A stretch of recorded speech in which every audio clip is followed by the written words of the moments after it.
ఇప్పుడు ఈ 3,000 కోట్ల దాంట్లో ఈ చిత్రపురి సొసైటీలో కోశాధికారిగా కమిటీలో అనుముల మహానందరెడ్డి గారని రేవంత్ రెడ్డి గారి కుటుంబ సభ్యులు వారి సోదరులు ఉన్నారు. ఇదిగోండి, ఇది court document. Yanamala Mahanandareddy treasurer of cine workers society. ముఖ్యమంత్రి గారి కార్యాలయం నుంచి ఏమంటారంటే అసలు ఇక సంబంధమే లేదు, మాకు ఆయన ఎవరో తెలియదు, మేము ఆయన ఎప్పుడూ చూడలేదు అనేసి వారిది వాదన. మరి చూడందే ఈ ఫోటో ఎట్లొస్తుంది?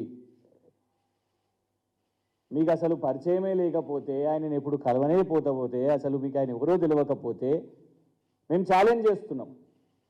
వస్తారా రేవంత్ రెడ్డి గారు కోర్టుకి? ఈ ఫోటోను ప్రూవ్ చేస్తారా? ఏం కేసు వేసినా హైకోర్టుకి వెళ్దామా, సుప్రీంకోర్టుకి వెళ్దామా, ఏ కోర్టుకైనా వెళ్దాం. This is Yanamala Mahanandareddy, treasurer of, మీ కాంగ్రెస్ నాయకులు చెప్తున్నట్టే 3,000 కోట్ల చిత్రపురి సొసైటీలో భూదందాలు చేస్తున్న దానికి కోశాధికారి అయిన యనుమల మహానందరెడ్డి గారితో యనుమల రేవంత్ రెడ్డి గారు కనిపిస్తున్నారు మీకు ఈ చిత్రపటంలో. సంబంధం లేకుండానే ఇట్లా ఇదంతా అనేది ఇది మేము ప్రశ్నించినందుకు, ఇవ్వండి మేమే కాదు, ఇవ్వండి ఇది చిత్రపురి సాధన సమితి వాళ్ళు గవర్నర్ గారికి సోషల్ మీడియా మాధ్యమంలో, ఎందుకంటే మొన్నటి వరకు ఫార్మర్ గవర్నర్ తమిళసాయి గారు వారు సోషల్ మీడియాలో చాలా యాక్టివ్గా ఉండే కదా, వారికి ట్వీట్ చేసింది చిత్రపురి సాధన సమితి వాళ్ళు. 3,000 కోట్ల కుంభకోణం చిత్రపురిలో ఉంది, ఫలానా కేసులు కూడా మేము చిత్రపురి సొసైటీ మీద మేము కేసులు వేసినామని ఆ సెక్షన్స్ కూడా ఇందులో మీకు మెన్షన్ చేసి ఉన్నాయి. మేము దీన్ని ప్రశ్నించినందుక ఇవాళ మీరు మా మీద కేసు వేసి మా ఫోనును జప్తు చేయడానికి కారణం ఇదా? Hit TV presents like, share, comment.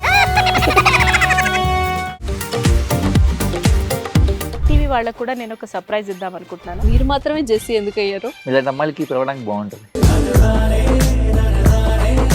Chandu సాయికి like you and have a, జనాలకి ఒక పేరు నచ్చిందంటే దీనికి ఒక ప్రాసెస్ ఉంటుంది. ఎందుకు ప్రాసెస్? డైరెక్ట్కి వెళ్ళిపోదాం. ఏదైనా ఒకటి మర్చిపోయినావా నువ్వు? ఏం మర్చిపోయావు? ఏదో ఆ టైంకి మన సుడి బాగుంటే ఎవరన్నా చూపిస్తే రాయగలం కానీ డోర్ టు డోర్ సేల్స్ చేసేవాళ్ళు. శారీ వస్తుంది, శారీలో వెనకాల కట్టుకుని